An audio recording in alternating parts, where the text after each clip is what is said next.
question I get from my customers in the repair shops is, why do certain repairs cost so much these days? Well, you know, it's something that has changed dramatically in the auto repair industry.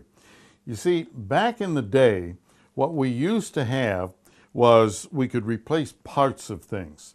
Today, we wind up replacing assemblies or complete units rather than some component part of them. Now, here we have a good example. These are control arms, or a lot of you may call them A-arms.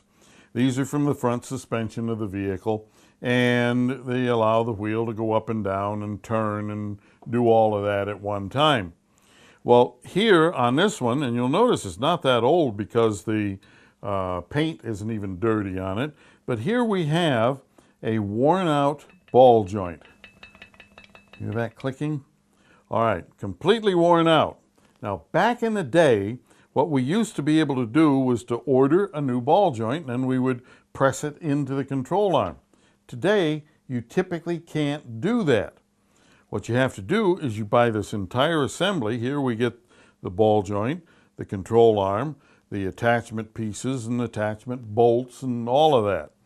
So that jacks the price way up.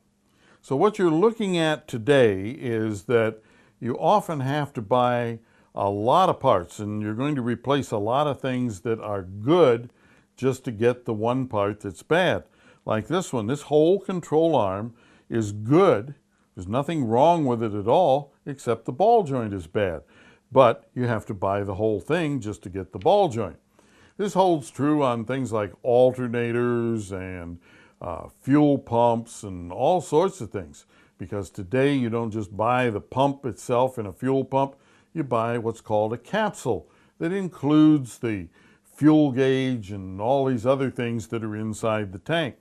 So you're buying a lot of parts that are good just to replace the one part that is bad. And I thank you for watching. Please subscribe to Goss's Garage on YouTube.